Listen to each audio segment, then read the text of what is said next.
ಹೇ all welcome back again. ಎಲ್ಲರೂ ಹೇಗಿದ್ದೀರಾ? ಚೆನ್ನಾಗಿದ್ದೀರಾ ಅಂತ ಅನ್ಕೋತೀನಿ. ಸೊ ಇವತ್ತು ಬಂದುಬಿಟ್ಟು ಸ್ವಲ್ಪ ಕ್ಲೀನಿಂಗ್ ಡೇ ಅಂತಲೇ ಹೇಳ್ಬೋದು. ಯಾಕೆಂತಂದರೆ ಆ ಕಡೆ ರೂಮಿಂದ ಈ ಕಡೆ ಮಾಸ್ಟರ್ ಬೆಡ್ರೂಮ್ಗೆ ಶಿಫ್ಟ್ ಆಗೋಣ ಅಂತ ಅಂದ್ಕೊಂಡೆಲ್ಲ ನೀಟಾಗಿ ಜೋಡಿಸೋಣ ಅಂತ I was just cleaning all over the stuff. And ಫಸ್ಟ್ನೇದಾಗಿ ಎಲ್ಲ ನೀಟಾಗಿ ವಿಂಡೋಸ್ ಎಲ್ಲ ಫಸ್ಟು ಧೂಳು ಅಂದ್ಕೋಬೇಕು. ಯಾಕಂತಂದರೆ ರೂಮಲ್ಲಿ ಇದ್ದೀವಿ ಅಂತಂದರೆ ಒಂದು ಒಳ್ಳೆ ವಾತಾವರಣ ಕ್ರಿಯೇಟ್ ಮಾಡ್ಕೋಬೇಕು ನನಗೆ. ಲೈಕ್ ಆ ಧೂಳಲ್ಲೆಲ್ಲ ನನಗೆ I just can't leave over there. So ಹಾಗಾಗಿ ಫಸ್ಟ್ ಮಿರರ್ನೆಲ್ಲ ನೀಟಾಗಿ ಸೆಟಪ್ ಮಾಡ್ಕೋತೀನಿ. ಸೊ ಅದಕ್ಕೆ ಭಾಳ ದಿನದಿಂದ ಅಂದ್ಕೊತಾ ಇದ್ದೆ ಕ್ಲೀನ್ ಮಾಡ್ಕೋಬೇಕು, ಈ ರೂಮ್ಗೆ ಎಲ್ಲ ಶಿಫ್ಟ್ ಮಾಡ್ಕೋಬೇಕು ಅಂತ ಆಗ್ತಾನೇ ಇದ್ದಿಲ್ಲ. ಸೊ ಹಾಗಾಗಿ ಒಂದೇ ದಿನ ಎಲ್ಲದನ್ನು ಮಾಡ್ಕೊಳೋದಿಲ್ಲ, ನಿಧಾನವಾಗಿ ಎಷ್ಟಾಗುತ್ತೋ ದಿನದಲ್ಲಿ ಸೊ ಅಷ್ಟನ್ನು ನಾನು ನೀಟಾಗಿ ಜೋಡಿಸ್ಕೊಳೋದಕ್ಕೆ ಟ್ರೈ ಮಾಡ್ತೀನಿ.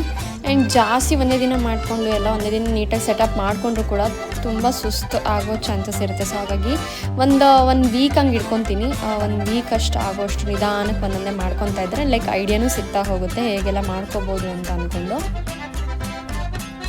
ಸೊ ಇದಾದಮೇಲೆ ನಾನು ಆಲ್ಮೋಸ್ಟ್ ಈ ಕಡೆ ರೂಮಲ್ಲಿ ಏನಿದೆ ಐಟಮ್ಸ್ನೆಲ್ಲ ಈ ಕಡೆ ಶಿಫ್ಟ್ ಮಾಡೋಣ ಅಂತ ಅಂದ್ಕೊಂಡು ನೀಟಾಗಿ ಫಸ್ಟ್ ಅದೇ ನನ್ನ ಕಡೆ ಸೆಗ್ರಿಗೇಟ್ ಮಾಡ್ಕೋತೀನಿ. ಅದಾದಮೇಲೆ ನಾನು ಜಸ್ಟ್ ತೊಗೊಂಡು ಈ ಥರ ಇಡೋದಷ್ಟೇ. ಆ ಥರ ರೀತಿಲಿ ನಾನು ಮಾಡಿಕೊಂಡ್ರೆ ಬೇಗ ಕೆಲಸ ಆಗುತ್ತೆ. ಯಾಕಂದರೆ ಫಸ್ಟಿಂದ ಅಷ್ಟನ್ನು ತೆಗ್ದಾಕ್ಬಿಟ್ಟು ನೀಟಾಗಿ ಜೋಡಿಸ್ಕೊಂಡು ಆಮೇಲೆ ಸೆಟಪ್ ಮಾಡ್ಕೊತೀನಿ ಅಂತಂದರೆ ಇಡೀ ದಿನ ಅದೇ ಆಗೋಗುತ್ತೆ. ಸೊ ಹಾಗಾಗಿ ಕಮ್ಮಿ ಇರುವಂಥ ಒಂದು ಸಮಯದಲ್ಲಿ ಆದಷ್ಟು ಕ್ವಿಕ್ಕಾಗಿ ಮಾಡ್ಕೊಳ್ಳೋ ಅಂಥ ಒಂದು ಜಾಣ್ತನ ಇರಬೇಕು. ಹಾಗಾಗಿ ನಾನು ಏನು ಮಾಡ್ತಿದ್ದೆ ಅಂತಂದರೆ ಆಲ್ಮೋಸ್ಟ್ ಎಲ್ಲ ಏನಿದೆ ಅದನ್ನು ಹಾಗೆ ಇಟ್ಬಿಟ್ಟು ನೀಟಾಗಿ ಇಡಬೇಕಾದ್ರೆ ಜಸ್ಟ್ ಅಲ್ಲಿ ಸ್ವಲ್ಪ ಆಗುತ್ತೆ ಹೆಚ್ಚು ಕಮ್ಮಿ. ಸೊ ನೀಟಾಗಿ ಜೋಡಿಸ್ಕೊಂಡ್ರೆ ಒಂದು ಸಲ ನೀಟಾಗಿ ಜೋಡಿಸ್ಕೊಂಡು ಅಂತಂದರೆ ಮತ್ತೆ ಅದನ್ನು ಸ್ಪಾಯ್ಲ್ ಮಾಡ್ಕೊಳೋಂಥ ಅವಶ್ಯಕತೆ ಇರೋದಿಲ್ಲ. ಆ್ಯಂಡ್ ನೀವೇನೇ ಒಂದು ವಸ್ತುಗಳನ್ನ ತೆಗೆದ್ರೂ ಕೂಡ ವಾಪಸ್ ಅದೇ ಜಾಗದಲ್ಲಿ ಆ ಕ್ಷಣನೇ ಇಟ್ಬಿಡಿ. ಯಾಕೆಂದರೆ ಮತ್ತೆ ಜೋಡಿಸೋದೇನು ತಪ್ಪೋದಿಲ್ಲ. ಆ್ಯಂಡ್ ನೋಡ್ತಾ ಇರ್ಬೋದು ಇಲ್ಲಿ ರಿಷಿ ಕೂಡ ನನಗೆ ಹೆಲ್ಪ್ ಮಾಡ್ತೀನಿ ಅಂತ ಬಂದ ಸ್ಟಾರ್ಟಿಂಗಲ್ಲಿ. ಆಮೇಲೆ ನನ್ನ ಐಟಮ್ಸ್ ಎಲ್ಲ ತೊಗೊಳೋದಕ್ಕೆ ಸ್ಟಾರ್ಟ್ ಮಾಡಿದೆ. ಸೊ ಹಾಗಾಗಿ ಸ್ವಲ್ಪ ಅವನಿಗೆ ಸಿಟ್ ಮಾಡಿದೆ, ಬೇಡ ಅದನ್ನೆಲ್ಲ ತೊಗೋಬಾರ್ದು ಅಂತ ಅಂದ್ಕೊಂಡು ಒಂದ್ಸಲ ಹೇಳಿದ್ರೆ ಇಲ್ಲ ಅಂಡರ್ಸ್ಟ್ಯಾಂಡ್. ಇದಾದಮೇಲೆ ನಾನು ಕ್ರೀಮ್ಸ್ ಅದೆಲ್ಲ ನೀಟಾಗಿ ಒಂದು ಕಡೆಗೆ ಇಟ್ಕೊಂಬೇಡ ಅಂತ ಅಂದ್ಕೊಂಡೆ. ಸೊ ಸೆಗ್ರಿಗೇಟ್ ಮಾಡಬೇಕಾದ್ರೆ ಒಂದು ಅನ್ನಿಸ್ತು ಕೆಳಗಿಟ್ರೆ ಒಂದು ಡೈಲಿ ಪಕ್ಕ ಸಿಗೋದಂಥ ಕಾಯಮ್ಮು. ಸೊ ಅದನ್ನೆಲ್ಲ ಸ್ಪಾಯ್ಲ್ ಮಾಡೋಂಥೆಲ್ಲ ಸಾಧ್ಯತೆ ಇದೆ. ಯಾಕಂದರೆ ಕ್ರೀಮೆಲ್ಲ ಓಪನ್ ಮಾಡ್ಬಿಟ್ಟು ಅದನ್ನೆಲ್ಲ ಇಚ್ಕೋ ಚಾನ್ಸಸ್ ಎಲ್ಲ ಇರುತ್ತೆ. ಹಾಗಾಗಿ ಇವತ್ತು ನಿಮ್ಮೆಲ್ಲರಿಗೂ ಒಂದು ಸುಂದರವಾದ ಕೋಟ್ನ ಹೇಳಬೇಕು ಅನ್ನಿಸ್ತಾ ಇದೆ. ಸೊ ಹಾಗಾಗಿ ಗೆದ್ದವರು ಸಂತೋಷದಿಂದ ಇರುತ್ತಾರೆ, ಸೋತವರು ಯೋಚಿಸುತ್ತಾ ಇರುತ್ತಾರೆ. ಸೋಲು ಗೆಲುವು ಶಾಶ್ವತ ಅಲ್ಲ ಎಂದು ತಿಳಿದವರು ಪ್ರತಿದಿನ ಸಂತೋಷದಿಂದ ಇರುತ್ತಾರೆ. ಸೊ ಇಷ್ಟು ಸುಂದರವಾಗಿ ವರ್ಣಿಸಿದಾರಲ್ವ. ಹಾಗೆ ಇನ್ನೊಂದು ಹೇಳೋದಕ್ಕೆ ಇಷ್ಟಪಡ್ತೀನಿ, ಸೋಲು ಕನಸಲ್ಲಿ ಇರಲಿ, ಗೆಲುವು ಮನಸ್ಸಲ್ಲಿ ಇರಲಿ, ನಗು ಜೀವನದಲ್ಲಿ ಇರಲಿ. ಸೊ ಇದನ್ನು ಹೇಳ್ತಾ ಇವತ್ತಿನ ಒಂದು ವ್ಲಾಗ್ನ ಶುರು ಮಾಡ್ತಾ ಇದ್ದೀನಿ. ಆ್ಯಂಡ್ ತುಂಬಾ ಖುಷಿ ಅನಿಸುತ್ತೆ. ಯಾಕೆಂತಂದರೆ ಹಲವಾರು ವಿಷಯಗಳು ನಿಮ್ಮೊಟ್ಟಿಗೆ ಶೇರ್ ಮಾಡೋದನ್ನು ಮನಸ್ಸು ತುಂಬಾ ಹಗುರ ಅನಿಸುತ್ತೆ. ಸೊ ಯೂಟ್ಯೂಬ್ ಅನ್ನೋದೊಂದು ನನ್ನ ಮೊದಲಿನಿಂದ ಒಂಥರ ಡ್ರೀಮ್ ಅಂತಲೇ ಹೇಳ್ಬೋದು. ಆ ಕನಸನ್ನ ನನಸು ಮಾಡ್ಕೊಳ್ಳೋದಕ್ಕೆ ನನಗೆ ಎಷ್ಟು ಒದ್ದಾಡ್ತಾ ಇದ್ದೀನಿ, ಎಷ್ಟು ಒದ್ದಾಡಿದ್ದೀನಿ ಕೂಡ ಅಂತ ನನಗೆ ಗೊತ್ತು. ಸೊ ಅದಕ್ಕೋಸ್ಕರ ಆದಷ್ಟು ನನ್ನ ಎಷ್ಟು ಸಾಧ್ಯನೋ ಅಷ್ಟು ನನ್ನ ಪಾಸಿಬಿಲಿಟೀಸ್ನ ಹಾಕ್ಬಿಟ್ಟು ನಾನು ವೀಡಿಯೋಸ್ನ ನಿಮಗೋಸ್ಕರ ಮಾಡ್ತಾಯಿದ್ದೀನಿ.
ಹಾಗಿದ್ರೆ ಇವತ್ತು ಮಶ್ರೂಮ್ ಬಿರಿಯಾನಿ ಮಾಡ್ತಾಯಿದ್ದೀನಿ. ಮಶ್ರೂಮ್ ಬಿರಿಯಾನಿಗೆ ಏನೆಲ್ಲ ಬೇಕು ಅಂತ ಇಂಗ್ರೀಡಿಯೆಂಟ್ಸ್ ತೋರಿಸ್ತಾ ಇದ್ದೀನಿ. ಈರುಳ್ಳಿ, ಹಸಿಮೆಣಸಿನ್ಕಾಯಿ, ಕೊಬ್ಬರಿ, ಪುದೀನ ಸೊಪ್ಪು, ಕೊತ್ತಂಬರಿ ಸೊಪ್ಪು, ಮತ್ತು ಶುಂಠಿ ಬೆಳ್ಳುಳ್ಳಿ ಪೇಸ್ಟು, ಚಕ್ಕೆ, ಏಲಕ್ಕಿ, ಲವಂಗ, ಮತ್ತು ಸ್ವಲ್ಪ ಕಾಳು ಮೆಣಸು.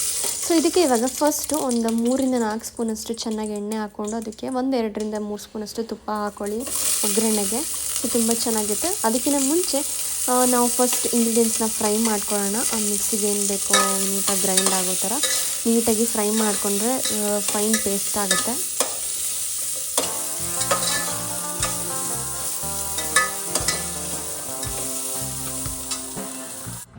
ತುಪ್ಪ 1 ಸ್ಪೂನಷ್ಟು ಹಾಕೋತಾ ಇದ್ದೀನಿ ಇಲ್ಲಿ. ಸೊ ತುಪ್ಪದ ಟೇಸ್ಟೇ ಒಂಥರ ಡಿಫ್ರೆಂಟಾಗಿರುತ್ತೆ. ಇದು ಆ್ಯಡ್ ಮಾಡಿಲ್ಲ ಅಂತಂದರೆ nothing can taste like biryani ಅಂತ ಹೇಳ್ಬೋದು. ಇದಕ್ಕೆ ಇವಾಗ ಫಸ್ಟ್ನೇದಾಗಿ ಕರಿಬೇವಿನ ಸೊಪ್ಪು, ಈರುಳ್ಳಿ ಮತ್ತು ಪಲಾವ್ ಎಲೆ 1-2-3 ಹಾಕ್ಕೊಂಡಿದ್ದೀನಿ. ಸೊ ಇದಾದಮೇಲೆ ನೀಟಾಗಿ ಫ್ರೈ ಮಾಡ್ಕೊಳ್ಳೋಣ. ಬಿಫೋರ್ ಆ್ಯಡಿಂಗ್ ಟೊಮ್ಯಾಟೊ, ಶುಂಠಿ ಬೆಳ್ಳುಳ್ಳಿ ಪೇಸ್ಟ್ ಆಗಿರ್ಬೋದು, ಯಾವುದೇ ಒಂದು ಇಂಗ್ರೀಡಿಯೆಂಟ್ಸು ಕೂಡ ಮಿಸ್ ಆಗಬಾರ್ದು. ಅಂತಂದರೆ ನೀವು ಮಾಡಬೇಕಾದ್ರೆ ಎಲ್ಲ ಪದಾರ್ಥಗಳನ್ನು ಒಟ್ಟಿಗೆ ಇಟ್ಕೊಳ್ಳಿ, ಸೊ ದಟ್ ಯಾವುದೋ ಒಂದು ಮಿಸ್ ಆಗೋದಿಲ್ಲ. ನನಗೆ ನೋಡಿ ಯಾಕೆ ಈ ಥರ ಶೇರ್ ಮಾಡ್ತಾಯಿದ್ದೀನಿ ಅಂತಂದರೆ, ಈ ಮಶ್ರೂಮ್ ಪಲಾವ್ ಮಾಡಬೇಕಾದ್ರೇ ನನಗೆ ಶುಂಠಿ ಬೆಳ್ಳುಳ್ಳಿ ಪೇಸ್ಟ್ ಆ್ಯಡ್ ಮಾಡಬೇಕು ಅನ್ನೋದು ನನಗೆ ನೆನಪಿಲ್ಲ. ಸೊ ಆ್ಯಡ್ ಮಾಡಿಲ್ಲ ಅಂತ ಅಲ್ಲ, ಬಟ್ ಆದಷ್ಟು ಎಲ್ಲ ಇಂಗ್ರೀಡಿಯೆಂಟ್ಸು ಫಸ್ಟ್ ಜೋಡಿಸ್ಕೊಂಡು ಆದಮೇಲೆ ಅಡುಗೆನ ಸ್ಟಾರ್ಟ್ ಮಾಡಿ ಅಂತ ನಾನು ಹೇಳೋಕ್ಕೆ ಇಷ್ಟಪಡ್ತೀನಿ. ಏಕೆಂತಂದರೆ ಈ ಉರಿಬೇಕಾದ್ರೆ ಮಸಾಲೆನ ಶುಂಠಿ ಬೆಳ್ಳುಳ್ಳಿ ಹಾಕಿದ್ದೀನೇನೋ ಅಂತ ಒಂದು ಮೈಂಡ್ಸೆಟ್ಟು. ಸೊ ಹಾಕಿಲ್ಲ ಆಮೇಲೆ ಪೇಸ್ಟ್ ಹಾಕೋಣ ಅಂತ ಅಂದ್ಕೊಂಡು ಎತ್ತಿಟ್ಕೊಂಡಿರ್ತೀವಿ, ಬಟ್ ಅದು ನೆನಪೇ ಆಗೋದಿಲ್ಲ ಅನ್ನೋ ಟೈಮ್ಸ್. ಹಾಗಾಗಿ ಈ ಥರ ಎಲ್ಲ ಆಗುತ್ತೆ ಕಾನ್ಸಿಕ್ವೆನ್ಸಸ್ಸು. ಸೊ ನೀಟಾಗಿ ಫ್ರೈ ಎಲ್ಲ ಆದಮೇಲೆ ಅದನ್ನು ನೀಟಾಗಿ ಇಟ್ಕೊಂಡಿದ್ದೀನಿ. ಒಗ್ಗರಣೆಗೆ ತೊಗೊಳ್ಳೋಣ. ಸ್ವಲ್ಪ ಕೊತ್ತಂಬರಿನ ನಾನು ಒಗ್ಗರಣೆಗೆ ಹಾಕೋತಾ ಇದ್ದೀನಿ. ಒಗ್ಗರಣೆ ಮತ್ಲಬ್ ಏನಂತಾರೆ, ಈ ನಾವೇನು ಮಿಕ್ಸಿ ಜಾರಿಗೆ ಹಾಕ್ಕೊಂಡಿದ್ದೀವಿ ಇಂಗ್ರೀಡಿಯೆಂಟ್ಸ್, ಅದನ್ನ ಬಿಟ್ಟು ಈ ಪಲಾವಿಗೆ ಮೇನ್ ಐಟಮ್ಸೇ ಇದು. ಸೊ ಹಾಗಾಗಿ ಈ ಥರ ಒಗ್ಗರಣೆ ಕೊಟ್ಕೊಂಡು ಆಮೇಲೆ ಮಸಾಲೆನ ಆ್ಯಡ್ ಮಾಡ್ಕೊಂಡು ಆಮೇಲೆ ರೈಸು ಅದೆಲ್ಲ ಆ್ಯಡ್ ಮಾಡಿದ್ರೆ ಸೊ ತುಂಬ ಚೆನ್ನಾಗಿ ಟೇಸ್ಟ್ ಬರೋದು. ಕೆಲವೊಬ್ರು ಏನು ಮಾಡ್ತಾರೆ, ಡೈರೆಕ್ಟ್ ಎಣ್ಣೆ ಹಾಕ್ಬಿಟ್ಟು ಮಸಾಲೆ ಹಾಕ್ಬಿಟ್ಟು ಅಕ್ಕಿ ಹಾಕ್ತಾರೆ. ಸೊ ನನಗೆ ಆ ಥರ ಇಷ್ಟ ಆಗೋದಿಲ್ಲ. ಸೊ ಹಾಗಾಗಿ ಇವಾಗ ರುಚಿಗೆ ತಕ್ಕಷ್ಟು ಉಪ್ಪು ಮತ್ತು ಸ್ವಲ್ಪ ಅರಿಶಿಣದ ಪುಡಿ, ಸ್ವಲ್ಪ ಕೊತ್ತಂಬರಿ ಪುಡಿ ಮತ್ತು ಸ್ವಲ್ಪ ಖಾರದ ಪುಡಿ ಇದಿಷ್ಟನ್ನು ಹಾಕಿ ಸ್ವಲ್ಪ 1-1/4 ಸ್ಪೂನಷ್ಟು ಹಾಕ್ಬಿಟ್ಟು ನೀಟಾಗಿ ಮಿಕ್ಸ್ ಮಾಡಿಕೊಂಡ್ರೆ ತುಂಬ ಟೇಸ್ಟಿಯಾಗಿ ಬರುತ್ತೆ.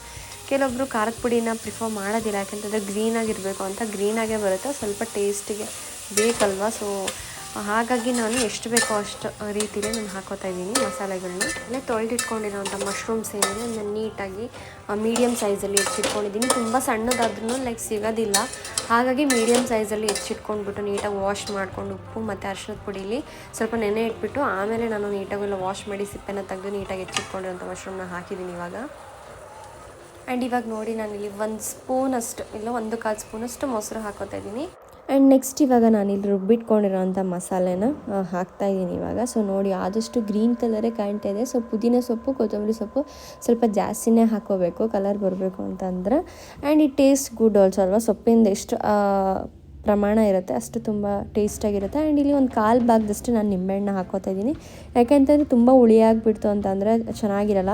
ಬೇಕಿತ್ತು ಅಂದರೆ ಲಾಸ್ಟಿಗೂ ಹಾಕೋಬೋದು. ಹಾಗಾಗಿ ಸ್ಟಾರ್ಟಿಂಗಲ್ಲೇ ಅಳತೆನ ನೋಡ್ಕೊಂಬಿಟ್ಟು ನೀವು ಐಟಮ್ಸ್ನ ಹಾಕೋದು ತುಂಬ ಬೆಟರ್ ಅಂತ ಅನ್ಬೋದು. ಈವನ್ ಉಪ್ಪಿಂದ್ರಲ್ಲಂತೂ ನೀವು ಕಾಂಪ್ರಮೈಸ್ ಆಗೋ ಹಾಗೆ ಇಲ್ಲ, ಯಾಕಂತಂದರೆ ಉಪ್ಪು ಮೇನು. ಜಾಸ್ತಿ ಆಗಿಬಿಟ್ರೆ ವಿ ಕಾಂಟ್ ಈಟ್. ಸ್ವಲ್ಪ ಆದರೂ ಆಮೇಲೆ ಲಾಸ್ಟಿಗೆ ಎಷ್ಟು ಬೇಕೋ ಅಷ್ಟು ಹಾಕ್ಕೊಂಡು ಇನ್ನೂ ಎಕ್ಸ್ಟ್ರಾ ಮಿಕ್ಸ್ ಮಾಡ್ಕೋಬೋದು. ಸೊ ಹಾಗಾಗಿ these are all the very important ingredients for us to note ಅಲ್ವಾ. ಸೊ ಬಿಫೋರ್ ಕುಕ್ಕಿಂಗ್ ಇವಾಗ ನೆಕ್ಸ್ಟ್ ನಾನಿಲ್ಲಿ ವಾಶ್ ಮಾಡಿಟ್ಕೊಂಡಿರೋಂಥ ಅಕ್ಕಿನ ಹಾಕೊತಾ ಇದ್ದೀನಿ. ಇದನ್ನು ಒಂದು 5 ನಿಮಿಷ ನಾನು ನೆನೆ ಇಟ್ಟಿದ್ದೆ, ಸೊ ದಟ್ ಚೆನ್ನಾಗಿ ಮೃದುವಾಗಿ ಅನ್ನ ಅರಳ್ಕೊಳುತ್ತೆ ಅಂತ ಅನ್ನೋದಕ್ಕೋಸ್ಕರ. ಯಾವಾಗಲೂ ಅಷ್ಟೇ ಈ ಥರ ಪಲಾವ್ಗೆಲ್ಲ ನಾನು ಒಂದು 5-10 ನಿಮಿಷದಷ್ಟು ನೆನೆ ಇಟ್ಬಿಟ್ಟು ಆಮೇಲೆ ಹಾಕೋತೀನಿ, ಸೊ ದಟ್ ಚೆನ್ನಾಗಿ ಅಕ್ಕಿ ಅರಳ್ಕೊಳುತ್ತೆ ಅಂತ ಅಂದ್ಕೊಂಡು.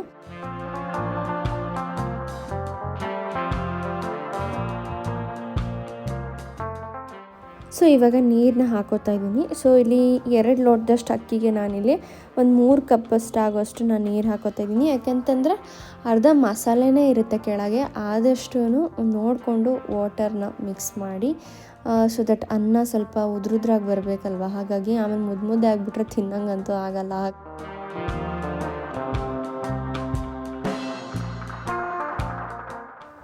ಆ್ಯಂಡ್ ನಾನಿಲ್ಲಿ ಮೊಸರು ಬಜ್ಜಿ ಮಾಡ್ಕೊಳ್ಳೋಣ ಅಂತ ಅಂದ್ಕೊಂಡು ಮೊಸರಿಗೆ ಸ್ವಲ್ಪ ಉಪ್ಪು ಮತ್ತು ಸಣ್ಣದಾಗಿ ಹೆಚ್ಚಿಟ್ಕೊಂಡಿರೋಂಥ ಈರುಳ್ಳಿ ಆ್ಯಂಡ್ ಸಣ್ಣದಾಗಿ ಕಟ್ ಮಾಡ್ಕೊಂಡಿರೋಂಥ ಸೌತೆಕಾಯಿ, ಅದಕ್ಕೆ ಒಂದು 5ರಿಂದ 6 ಡ್ರಾಪ್ ಅಷ್ಟು ನಾನು ನಿಂಬೆಹಣ್ಣು ಹಾಕ್ಕೋತಾ ಇದ್ದೀನಿ, ನಿಂಬೆಹಣ್ಣಿನ ರಸ. ಸೊ ತುಂಬ ಟೇಸ್ಟಿಯಾಗಿ ಬರುತ್ತೆ ನಿಜವಾಗ್ಲೂ, trust me.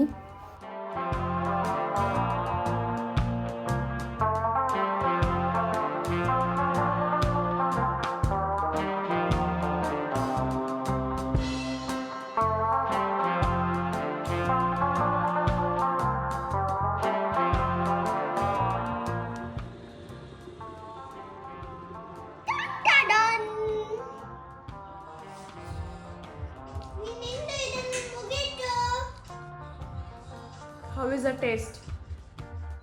Super. Did you like it?